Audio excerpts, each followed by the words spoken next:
네, 오늘은 광야에서도 주님은 선하십니다 라는 제목으로 하나님의 말씀을 전하도록 하겠습니다. 우리 모두는 예수님을 믿는 사람입니다. 맞죠? 네, 우리는 예수님을 믿는 사람입니다. 맞습니까? 네, 맞습니다. 네, 근데 예수님을 믿는 사람들의 인생 속에도 문제와 갈등과 어려움이 있다라는 사실이에요. 우리는 예수님을 믿으면 만사형통하고 일이 잘 풀리고 어려움 없이 승승장구할 것들을 기대하지만 정작 우리의 현실은 그렇지 않다라는 것입니다. 근데 여기서 말하는 만사형통이 무엇을 의미할까요? 성경에서는 그렇게 이야기하지 않아요. 만사형통은 우리의 상황과 환경과 상관없이 하나님께서 함께 하신다라는 것이 성경의 만사형통의 기준입니다. 그래서 대표적인 예가 누가 있죠? 우리가 잘 알고 있는 요셉을 볼 수 있습니다. 요셉의 인생은요, 아버지의 편애를 받아 형들에게 질타를 받고 노예로 팔려갑니다. 그러니까 한순간에 인생의 나락을 경험한다라는 거예요. 그리고 보디발 장군의 집에서도 그의 아내로부터 오해를 받아 감옥살이를 합니다. 몇 달이 아니라 수년 동안 그렇게 감옥살이를 한다라는 거예요. 근데 이런 일련의 과정, 요셉의 인생 속에서 항상 수식어로 따라 붙었던 것이 무엇이냐면 여호와 하나님께서 함께 하심으로 그가 형통하더라, 이렇게 표현하고 있다는 것입니다.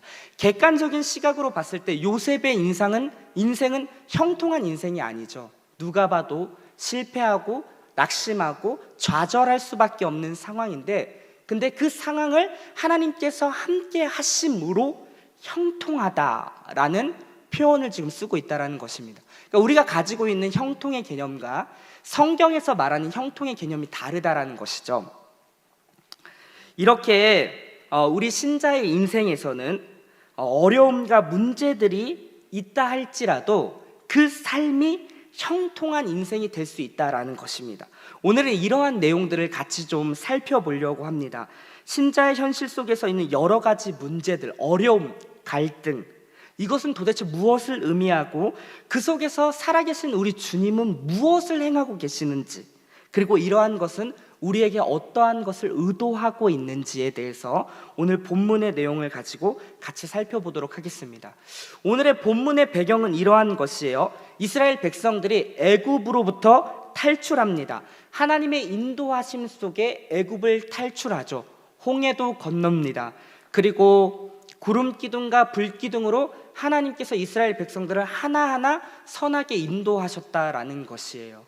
광야라는 곳은 사람이 살 수 없는 환경입니다. 낮에는요 40도 이상의 온도로 올라가고 밤에는 영하로 떨어지는, 사람이 살 수 없는 악조건인 곳에서 지금 이스라엘 백성들이 인생의 여정을 그렇게 헤쳐나가고 있다는 거예요. 근데 하나님의 선하심, 인도하심 뿐만 아니라 때마다 시마다 도우시는 하나님의 은혜가 있었다라는 겁니다. 만나와 메추라기를 주님께서 부어주시고 먹이시고 마시게 하시는 은혜가 이스라엘 백성들 가운데 있었습니다. 그리고 잘 알고 있듯이 그 60만이란 되는 그 장정만, 그 사람들이 홍해를 건너고, 그리고 그 홍해라는 곳에서 애굽 군사들이 다 수장된 것들을 경험했어요. 여호와 하나님께서 이스라엘 백성들과 함께 하심을 누가요? 몸소 이스라엘 백성들이 보았고 경험했다라는 것입니다. 그리고 그 하나님을 찬양했습니다. 장정 플러스 여자와 아이까지 하면 200만 명이나 되는 사람들이에요. 여러분 한번 생각해 보십시오. 200만 명이 하나의 찬양으로 우리 주님께 올려드리는 것 이 자체가 장관입니다. 그냥 기적적인 것이죠. 이러한 일들을 누가? 이스라엘 백성들이 친히 경험했다라는 거예요. 근데 이러한 하나님의 인도하심을 가고 있는 이스라엘 백성들에게 문제가 찾아옵니다. 오늘 1절입니다. 우리 같이 한번 읽어보겠습니다. 1절 시작. 이스라엘 자손의 온 회중이 여호와의 명령대로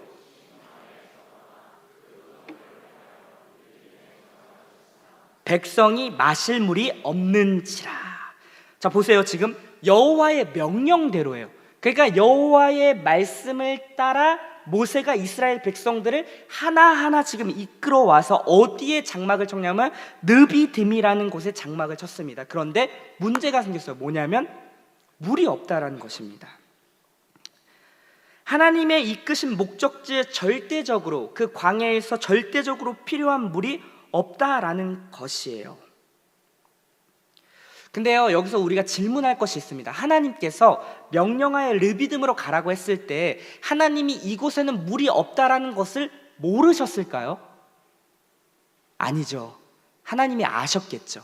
전지하신 하나님께서는 그 르비딤 가운데에 물이 없다라는 것을 아셨음에도 불구하고 이스라엘 백성들을 그곳으로 인도했다라는 것입니다.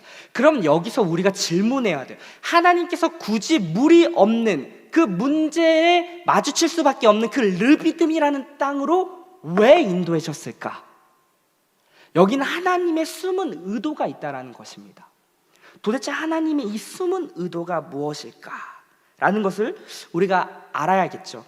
우리의 인생도 여러분 마찬가지일 수 있습니다. 예수 믿고 난 다음에 항상 형통한 삶이 일이 술술 풀리며 어려움 없이 승승장구할 줄 알았지만 정작 우리의 현실이 그렇지 않다라는 거죠. 문제와 어려움, 갈등이 있다라는 거예요. 그것이 솔직한 우리의 현실입니다. 여기 서 있는 저도 마찬가지고요. 지금 자리에 앉아 있는 우리 성도님들의 삶도 별반 다르지 않을 거라고 생각됩니다. 크고 작은 문제와 갈등과 어려움들이 우리의 인생 속에서 있다라는 거예요.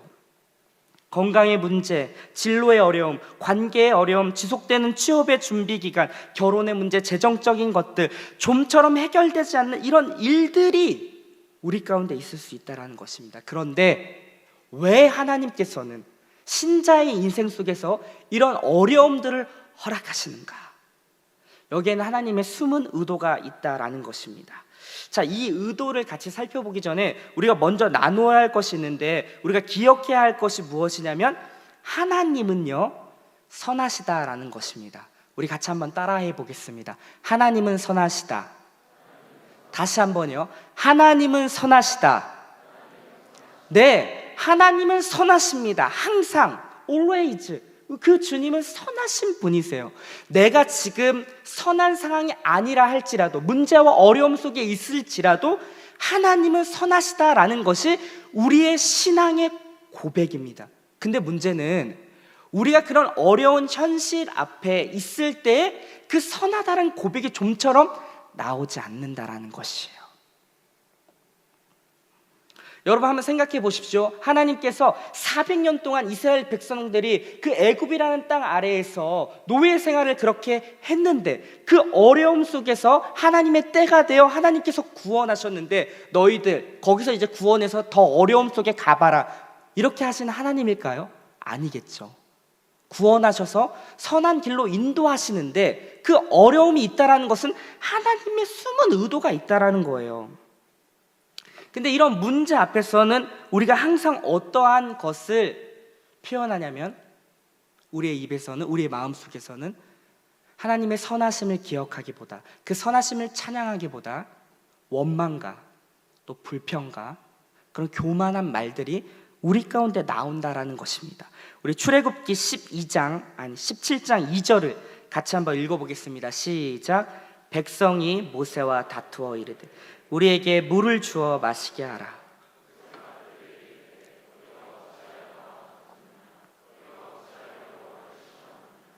백성이 지금 모세와 다투어 이야기한다라고 지금 얘기해요. 우리 3절도 같이 한번 읽어보겠습니다. 3절 빨간색만, 노란색만 읽어볼게요. 시작.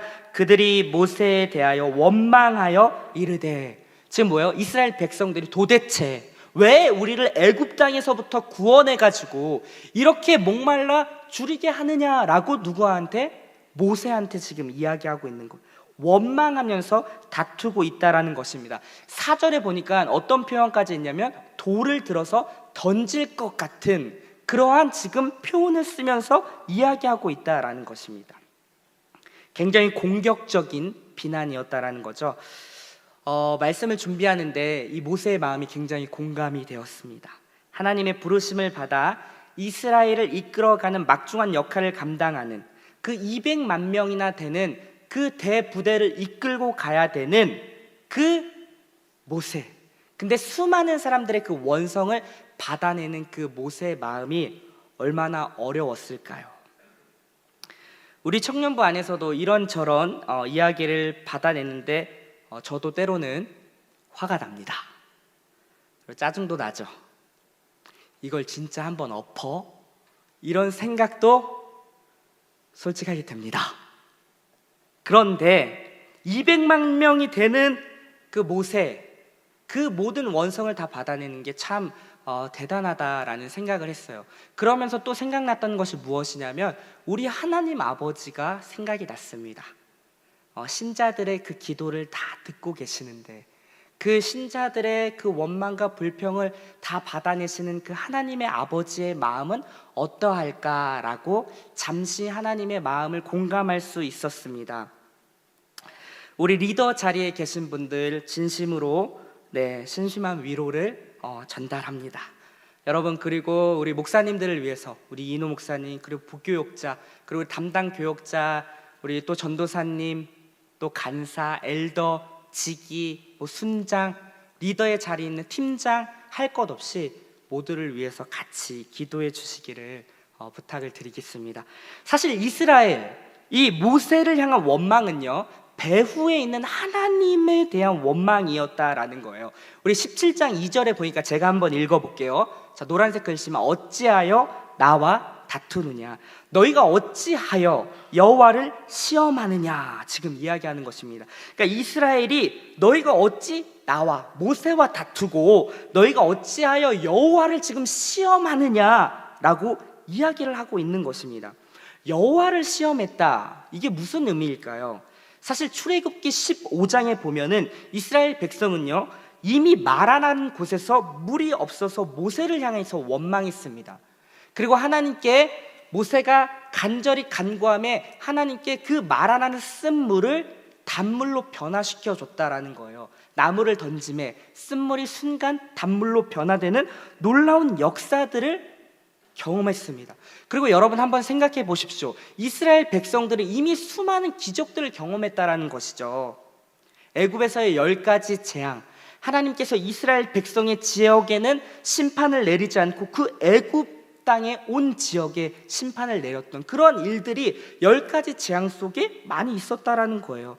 그리고 좀 전에서도 본문 전에 우리 15장, 14장 보면은 홍해의 기적도 경험했죠. 그리고 불기둥과 구름기둥으로 실만한 물가로 주님께서 선하게 인도하셨다라는 것을 누가요? 이스라엘 백성들이 친히 경험했다라는 것입니다. 만나와 메추라기 시마다 때마다 먹이시고 입히시고 기르시고 인도하시는 하나님의 그 선하심을 이미 경험했음에도 불구하고 모세의 배후에 있는 하나님을 향해서 원망과 불평과 시험을 일삼고 있었다라는 것입니다.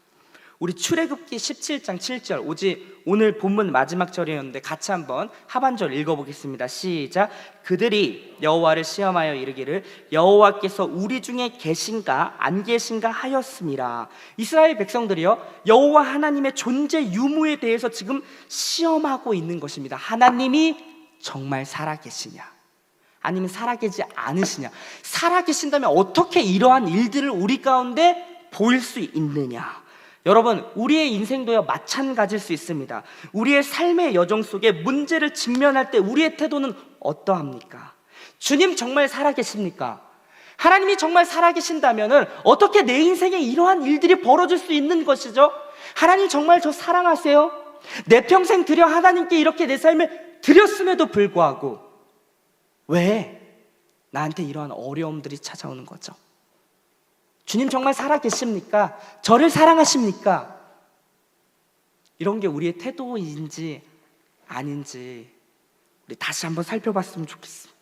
저는 이런 적이 너무 많아요.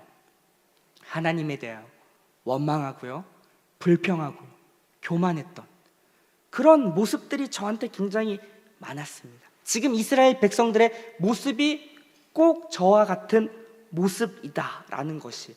근데 여러분, 우리가 기억할 것이 있습니다. 이런 어려움과 이러한 고통과 이러한 갈등 속에 우리가 직면할 때 우리가 기억해야 할 것은 무엇이냐면 하나님의 선하심을 기억하는 것입니다. 다시 한번요. 문제와 어려움이 찾아왔을 때 하나님의 선하심을 기억해야 된다라는 것입니다. 주께서 우리의 인생 속에서 행하신 일들을 살피시는 것입니다. 이스라엘 백성들은 어떻게 행하였을까요?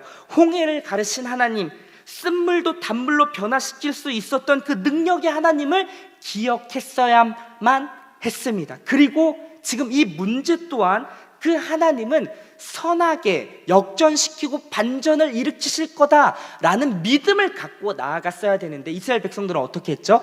그 하나님의 역사하심을 망각하고 지금 내 눈에 보여지는 상황 앞에 급급하여 원망, 불평, 교만하고 낙심하고 좌절하는 모습을 보이고 있다라는 것입니다. 말씀을 준비하면서 생각나는 찬송가가 있었어요. 우리가 잘 알고 있죠. 받은 복을 세어 보아라, 그 신복을 내가 알리라.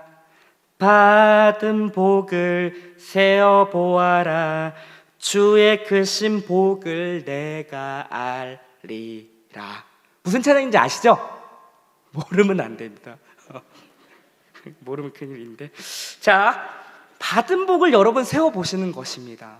여러분 잠깐 내 삶을 내려놓고 하나님께서 내 인생 속에서 행하신 일들에 대해서 우리가 다시금 상기하며 다시금 생각할 때 감사할 일들이 사실 너무 많아요.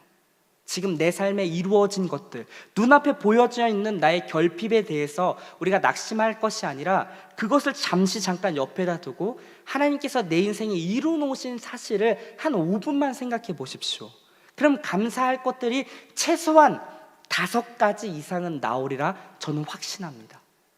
그렇게 받은 복을 세워보는 거예요. 하나님께서 행하신 일들, 그러면서요, 그 하나님께서 행하신 일들이 이러한 일들을 주께서 행하셨지라는 것을 우리 마음속에서 다시 한번 생각하고 상기할 때 거길로부터 어떠한 힘이 나타나냐면 이 어려움 또한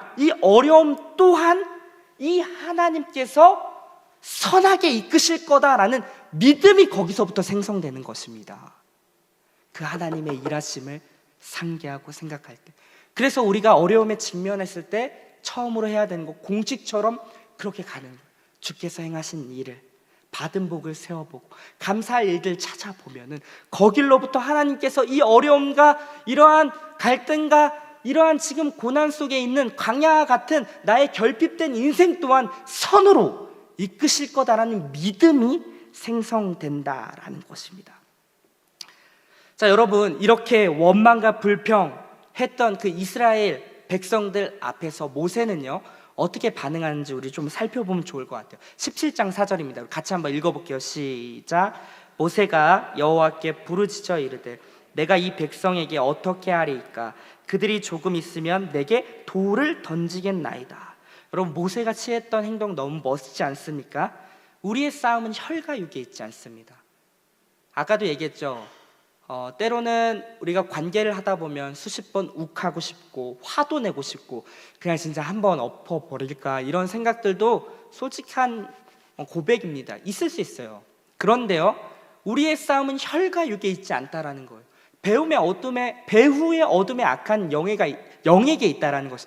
모세는요 그걸 알았다라는 거예요. 그래서 감정적으로 대우하지 않았습니다. 그렇게 원망하고 불평하는 사람들을 향해서 니들이 도대체 뭔데 왜 나한테 그러는가 라고 감정적으로 대하지 않고 그 마음을 그 상한 심령을 고스란히 누구한테 가냐면 하나님께 갖고 부르짖는다라는 거예요. 근데 부르짖을 때 하나님 외면하지 않습니다. 그 부르짖음을 들으시고 그 상황에 대한 해결책들을 주님이 주신다라는 거예요.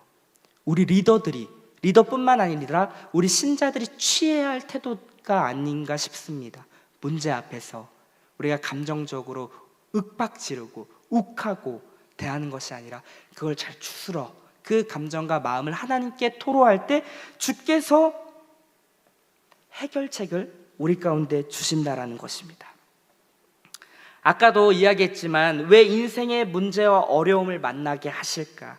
예수를 믿고 난 뒤에 우리에게 주어지는 상황들이 그리 호락호락하지 않다고 이야기했습니다. 관계의 어려움, 진로, 재정, 건강 상태, 가족 안에서 해결되지 않는 상황들, 내가 원치 않는 일들이 신자의 인생 속에 있다라는 거예요. 지금도 그런 과정 속에 있는 사람들이 있을 줄 알아요.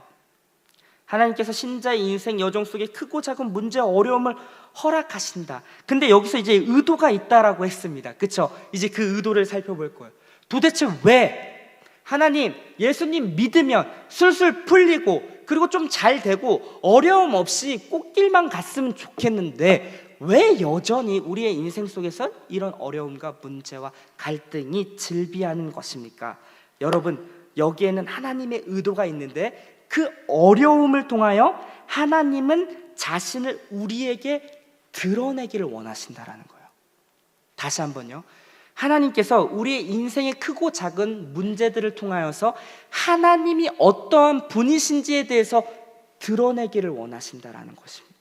거기서 하나님이 어떠한 분이신지 우리는 알게 되는 거예요. 이것을 역사적 신앙관이라고 합니다. 우리의 시간과 공간 안에서 하나님께서 어떠한 분이신지 하나님이 자기를 계시하고 드러내신다라는 거예요. 그것을 통해서 우리는 경험적으로 그 하나님을 알아가는 겁니다. 지식적으로만 알고 있었던 전능하시고 전지하시고 신실하시고 이런 거 우리가 많이들 고백하고 알잖아요. 하지만 이러한 고백이 내 삶의 경험을 통해서 알아가는 것입니다. 아, 주님 신실하구나. 주님 여전히 우리의 삶을 외면치 않고 내 삶을 가장 선으로 인도해 주시는 분이시는구나. 그리고 주님 약속에 대해서 변개치 않고 반드시 이루시는 분이구나 라는 이런 객관적인 성경의 사실들이 내 삶의 경험을 통하여서 하나, 둘, 세 개씩 알아가는 것. 근데요, 이러한 것을 어려움을 통해서 안다라는 거예요. 꽃길을 걸어갈 때는 모르는 것입니다. 그 과정 속에서 우리는 커가는 거예요. 우리가 학교를 다니잖아요. 여러분, 우리가 학교, 초등학교, 중학교, 고등학교 다닐 때 뭐 대학교도 마찬가지죠. 밤낮 이야기했던 거 뭐죠? 빨리 방학했으면 좋겠다. 근데 여러분, 초등학교와 중학교, 고등학교 그 어려운 시기들을 여러분이 다녔기 때문에 지금 우리가 이렇게 큰 것입니다.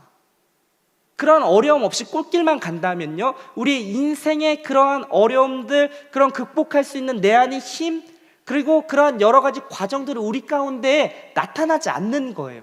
그런 어려움, 갈등, 그리고 인생의 굴곡들이 있어야지만 그곳에서 하나님이 어떠한 분이신지를 우리가 알게 되고, 그리고 나라는 존재가 거기로부터 변화가 일어나는 겁니다. 다루어지는 거예요. 그래서 하나님께서는요, 지금 이스라엘 백성들을 의도적으로 그 르비딤이라는 그 물이 절대적으로 필요했던 결핍이 있는 장소로 이끄신 것입니다. 가르치고 알려주고 배우게 하려고. 마찬가지예요. 우리의 인생의 여정 속에도 여러 가지 어려움들이 있지만 하나님께서 그곳에서 개개인마다 하고자 하시는 그런 다름의 과정들이 있다라는 것입니다. 그 과정을 통과하셔야 돼요.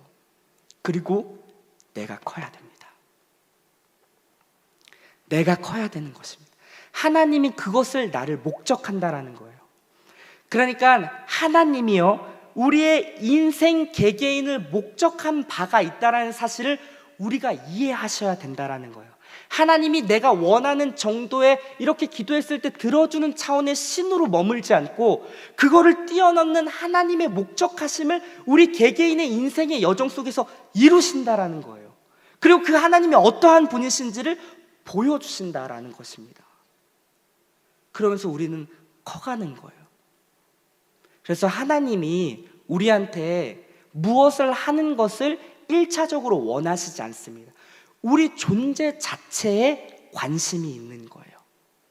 내가 빚어지고, 내가 변화되고, 내가 훌륭한 학생이 되고, 하나님 백성답게, 하나님 자녀답게 나아가는 것, 이것이 주님이 원하시는 모습이다라는 것입니다. 우리 출애굽기 6장 7절입니다. 우리 같이 한번 읽어보도록 하겠습니다. 시작.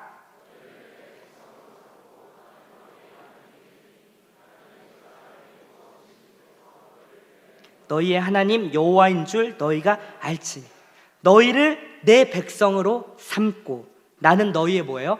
하나님이 되리라 라는 이 관계를 우리의 역사 속에서 시간과 공간 안에서 이루고 계신다라는 것입니다. 하나님의 백성으로 부름받고 끝이 아니라 백성다운 모습으로 지금 빚어져 가는 것이에요. 우리가 여러 가지 봉사활동 이런 것은 2차적인 것입니다. 그렇게 먼저 나를 다루시고 그러한 나를 하나님께서 또 다른 일들을 맡겨 가시는 거예요. 먼저는 내 백성 삼고 그리고 하나님이 우리의 아버지가 되신다라는 거. 그리고 뒤에 보니까 뭐예요? 너희의 하나님 여호와인 줄 너희가 알지라. 이렇게 지금 얘기하고 있는 거. 우리 지난번에도 다루었죠. 여호와 하나님이 누구신지, 지존자 스스로 있는 모든 근원이 되시는 분, 모든 것에 그 하나님인 것을 알고, 그리고 여호와라는 것에는 언약의 신실성을 갖고 있다라고 했죠. 그 신실하신 하나님을 우리가 우리의 인생의 모든 여정 속에서 경험하고 있는 것입니다. 그러니까 이 과정을 통해 하나님의 목적하심이 이루어지는 거예요. 그렇다면 하나님의 입장에서 지금 현재 여러분에게 놓여져 있는 여러 가지 갈등과 문제와 어려움들은 선입니다. 맞습니까? 하나님 입장에선 선이라는 것이에요. 왜요? 그러한 과정을 통해서 지금 여러분이 하나님의 목적대로 빚어가고 있기 때문에 그건 선인 것입니다. 그런데 우리의 인간적인 세상적인 관점에서는 어때요? 원망이 나오죠. 불평이 나오죠. 감사가 없죠. 낙심하죠. 좌절하죠. 실패한 것처럼 느껴지죠. 하나님 살아계신가? 하나님 정말 날 사랑하시는가? 이러한 의문들이 생기죠.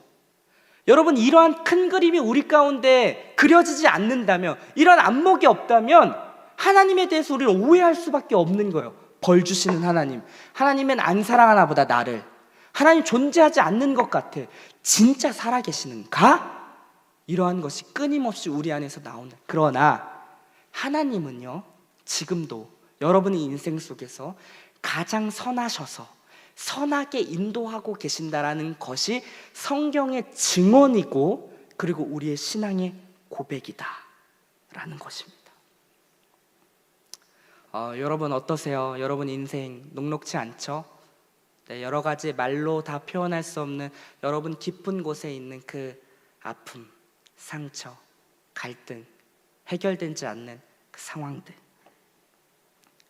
여러분, 이런 과정이 우리를 빚으시고 하나님을 드러내시는 오히려 축복의 통로인 것을 우리가 믿음으로 받아내기를 소망합니다. 선인 것이요, 선. 하나님이 그게 선이다라는 것을 여러분의 인생 속에서 보일 것입니다. 근데 이게 없다면 오히려 그게 복이 아니라 독일 수 있는 거죠. 여러분, 다시 한번요, 내 인생이 지금 아무 일도 없는 것 같고 술술 잘 풀리는 것처럼 느껴지고 꽃길만 걸어가는 것처럼 느껴지는 상황이 있다면 오히려 다시 한번 고민해 보셔야 된다는 거예요. 하나님이 이렇게 우리를 선으로 빚어 가신다라고 했는데 내가 너무나도 잘 풀린다는 것은 오히려 그게 독일 수 있어요. 그러니 여러분, 믿지 않는 자들의 형통함, 그들의 잘됨, 그들의 떵떵거림에 그렇게 우리가 부러워할 필요가 없다라는 것이죠. 그게 형통이 아닌 오히려 독일 수, 하나님께서 그냥 내버려 두심, 유기하심이 될 수도 있다라는 것입니다. 그러니까 여러 가지 크고 작은 문제가 오히려 하나님께서 나를 사생자로 냅두지 않고 하나님 백성 자녀답게 지금 나를 대우하고 계시는구나 라는 사실로 받아야 된다라는 것입니다. 자, 다음으로 넘어가죠. 모세가 부르짖을 때 하나님께서 해결책을 주시는데 어떤 해결책이냐면 6절입니다. 하나님께서 이렇게 말씀하시는 거예요. 같이 한번 읽겠습니다. 시작. 내가 호렙산에 있는 그 반석 위 거기서 내 앞에 서리니 너는 그 반석을 치라. 그것에서 물이 나오리니 백성이 마시리라. 모세가 이스라엘 장로들의 목전에서 그대로 행하니라. 모세가 하나님께 부르짖으니까 하나님께 말씀하시는 거예요. 모세야, 일어나라. 지팡이를 들고 그리고 반석을 치라. 여기서 나온 그 반석의 물로 이스라엘의 모든 갈증을 내가 해결하고 해결하겠다. 하나님만이 너희의 갈증을 해결할 수 있는 유일한 대안인 것을 지금 이스라엘 백성들 가운데 이야기해 주고 있다는 거예요. 근데 여기서 말하는 반석이 무엇인지 우리가 살펴볼 필요가 있습니다. 우리의 모든 갈증을 해결하는 반석은 무엇인가? 갈증, 어려운 문제들, 이것을 해결책으로 제시된 이 반석은요, 우리 고린도전서 10장에 보니까 그리스도라고 이야기합니다. 우리 2절부터 4절인데 같이 한번 읽겠습니다. 시작. 모세에게 속하여 다 구름과 바다에서 세례를 받고 다 같은 신령한 음식을 먹으며 다 같은 신령한 음료를 마셨으니 이는 그들을 따르는 신령한 반석으로부터 마셨음에 그 반석은 곧 그리스도라. 모세에게 속해서 하나님께서 구름과 바다에서 세례를 베풀고, 이거 홍해를 얘기하는 거예요. 다 같은 신령한 음식, 만나와 메추라기로 주님께서 먹이시고 입히시고, 그리고 신령한 반석으로부터 물을 내게 하신 것, 그걸 이스라엘 백성들이 경험했다. 근데 그 반석이 곧 그리스도라라고 이야기하고 있다는 것입니다. 바울은 바로 이 반석을 그리스도다라고 이야기하는 거예요. 우리의 모든 영적인 갈증을 해결할 수 있는, 해결할 수 있는 유일한 분은 그리스도다라고 지금 이야기하는 거예요. 그 반석을 내려칠 때 그 반석으로부터 흘러나오는 물이 닿는 곳마다 그 결핍이 없어지고 살아나고 소성되고 회복되고 일어나는 역사가 일어난다라는 것을 지금 얘기하는 것입니다. 근데 여기서 내리치다, 반석을 내리치다 할 때 그 내리치다의 원어의 뜻이 무엇이냐면 심판, 죽음, 그런 의미가 있습니다. 여러분, 예수님께서 어떠한 일을 당하셨나요?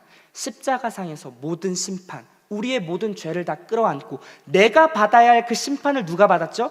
예수님이 받으신 것입니다. 그리고요, 그 십자가에서 예수님이 어떻게 하셨죠? 죽으셨다라는 거예요. 내리치심을 당하셨다라는 거예요. 그리고 그 십자가상에서 그 군사의 그 창이 그 옆구리를 찌르는 순간 거길로부터 물이 터져 나오고, 반석을 내리쳤을 때 그 반석으로부터 물이 터져 나왔던 거죠. 그 예수님의 심판과 죽음, 그것으로 말미암아, 그 십자가 사건으로 말미암아 이 인류의 모든 영적인 결핍과 그런 목마름을 해결할 수 있는 길을 열으셨다라는 것입니다. 이게 하나님께서 행하신 일인 거예요. 여러분, 생수의 근원은 우리 주님입니다. 다른 어떠한 것으로도 우리는 채울 수 없어요. 그렇게 고한 데서 만드셨습니다. 누가요? 창조주자신 그분이 그렇게 만들었다라고요. 그래서 생명이 되신 그 생수의 근원 되신 주님을 떠나는 순간 우리한테 나타나는 증상이 뭐냐면 허무하고 공허하는 겁니다. 갈증이 있는 거예요. 목마름이 있는 거예요. 영적인 그 갈증, 다른 어떠한 것으로도 부으고 마시고 해도 채워지지 않는 그 갈증이 모든 인류에게 있는 거예요. 신자들뿐만 아니라 비신자들도. 그걸 우리는 종교성이라고 합니다. 그래서 모든 나라와 부족에 가면 다 종교적인 어떤 형태들이 나타나져요. 하나님으로부터 만족하고자 하는 갈망이 모든 인간에게 다 있다라는 것입니다. 그러니까 하나님이 유일하게 그 마음을 채울 수 있다. 반석 대신 그 그리스도, 그 지팡이를 내리칠 때,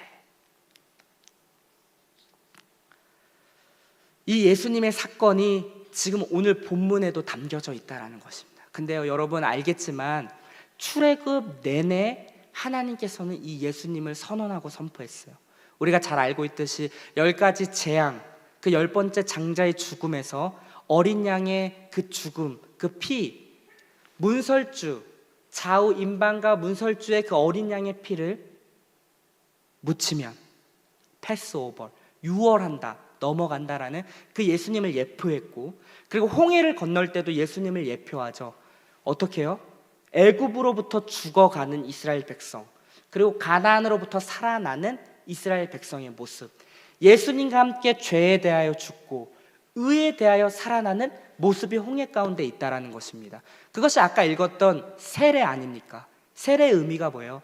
내가 예수님과 함께 십자가에 죽고 예수님과 함께 부활하여 연합된 존재의 새 생명으로 살아간다라는 것이 홍해에도 담겨져 있고, 그리고 그 마라라는 곳에서도 그 쓴물을 단물로 변화시킨 게 뭐예요? 나뭇가지를 던졌을 때 그 나뭇가지가 무엇을 상징하죠? 십자가. 그 예수님으로 말미암아 그 쓰디쓴 그 인생이 단물로 변화되는 그 놀라운 일들을, 그리고 오늘 본문도 여전히 반석되신 그 그리스도, 그 그리스도를 지금 출애굽 내내 이스라엘 백성들 가운데 누가요? 우리 주님께서 보여주고 있다는, 그리고 앞으로 출애굽 여정, 그리고 쭉쭉 구약 내내 이 예수 그리스도에 대해서 점진적으로 확대 계시한다라는 것입니다. 왜?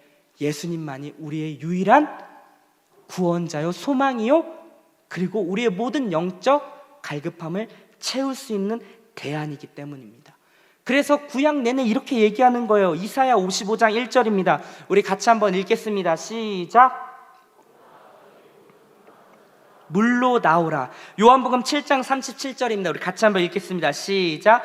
이르시되 누구든지 목마르거든 내게로 와서 마시라. 목마른 자들, 인생의 가람을 경험하고 있는 그런 모든 자들을 향해서 주님께서 다 나오라는 것입니다. 내게로 오라. 내가 채우고 너희를 먹이고 입히고 너희 목마른 목을 내가 축이겠다 라고 주님이 지금 우리를 부르고 계신다라는 것입니다.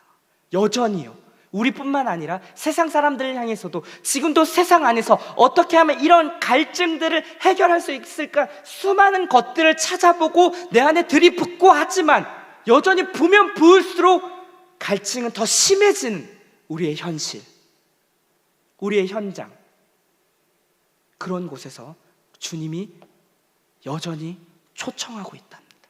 초청하고 있는, 내게로 나오라. 목마른 자들아 다 내게로 나오라. 누구든지 목마르거든 다 내게로 나오라. 내가 너희를 마시게 하리라 라는 이 주님의 그 음성 앞에 우리가 반응해야 된다는 거죠. 사랑하는 여러분, 지금 여러분의 인생이 광야 같은 여정이십니까? 절대적으로 필요한 물이 없는 결핍의 상황입니까? 사건, 사고, 여러 가지 사연 속에 어려움과 문제 가운데 있는 분들이 계십니까? 우리 주님 그 상황을 모르는 것이 아니에요. 르비딤에 물이 없는 것을 주님이 모르지 않았던 것처럼 여러분의 그런 크고 작은 문제와 아픔, 갈등을 다 알고 계신다라는 거예요. 그리고요, 여러분이 느끼든 느끼지 못하든 하나님은 여전히 여러분의 인생 속에서 변함없이 함께 했다라는 사실입니다. 그리고 그 하나님은 여전히 여러분을 사랑한다라는 사실이에요. 내가 느껴지든 느껴지지 않든 그 하나님이 오늘도 우리 가운데 이야기하시는 것입니다. 생수의 근원된 나로 나오라. 그 생수의 근원된 근원이 아닌 모든 것을 다 해로 여기고 그리스도만을 붙잡는 것, 이것이 여러분에게 그리고 저에게, 우리에게 유일한 대안인 것을 주님께서 이야기하고 있다라는 것입니다.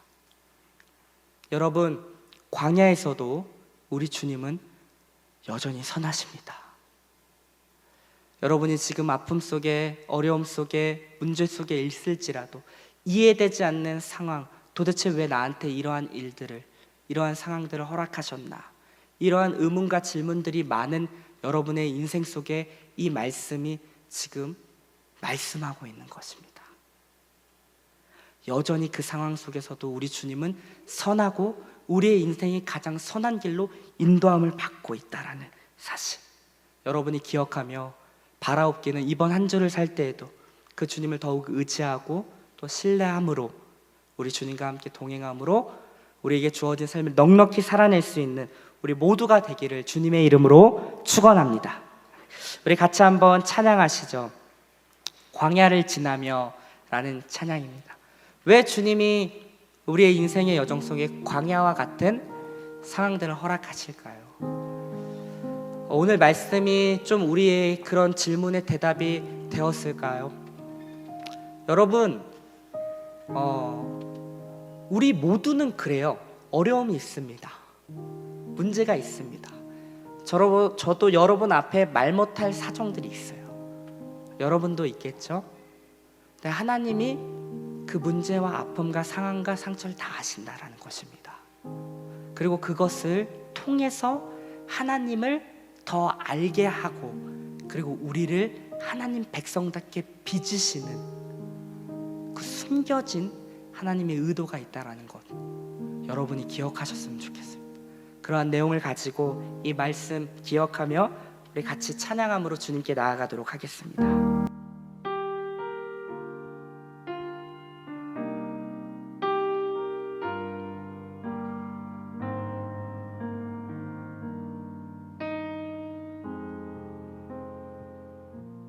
왜 나를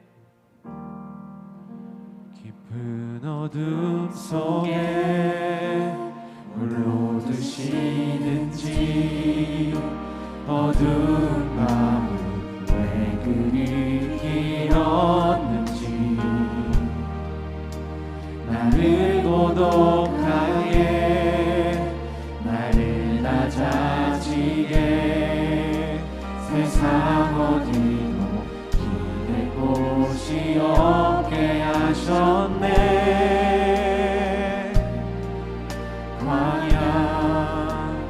광야에 서 있네. 주님만 내 도움이 되시고, 주님만 내 도움이 되시고, 주님만 내 빛이 되시는, 주님만 내 친구 되시는 광야. 주님 손 놓고는 단 하루도 살 수 없는 곳 광야. 광야에 서 있네. 우리 같이 한번 왜 나를 깊은 어둠 속에 홀로 두시는지, 왜 나를 깊은 어둠 속에 홀로 두시는지, 어두운 밤 왜 그리 길었는지, 나를 고독하게 나를 낮아지게 세상 어디도 기댈 곳이 없게 하셨네.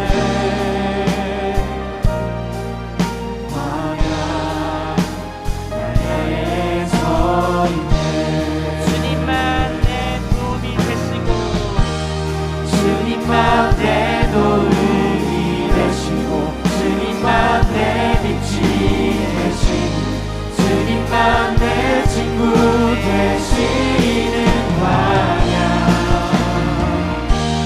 주님 손 놓고는 단 하루도 살 수 없는 곳 광야.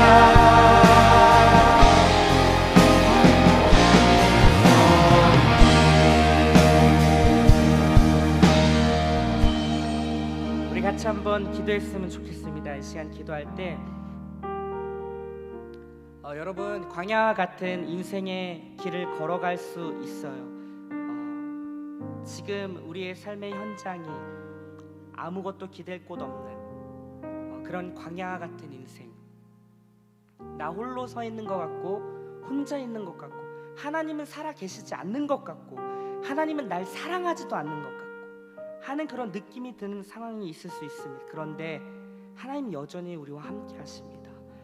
하나님 여전히 여러분을 사랑하고 계시고요, 하나님 눈동자와 같이 졸지도 않고 주무시지도 않고 여러분을 살피고 여러분을 가장 선한 길로 인도하신다라는 사실입니다. 그리고 그런 어려움, 갈등, 문제들을 통하여서 여러분의 인생들을 빚어가시고 있다라는 것이에요. 그래서 선한 것입니다. 주님은 여전히 광야에서도 선하십니다 라는 고백이 나올 수 있는 것입니다. 우리 같이 기도합시다. 하나님, 이 안목을 우리 가운데 허락하여 주십시오.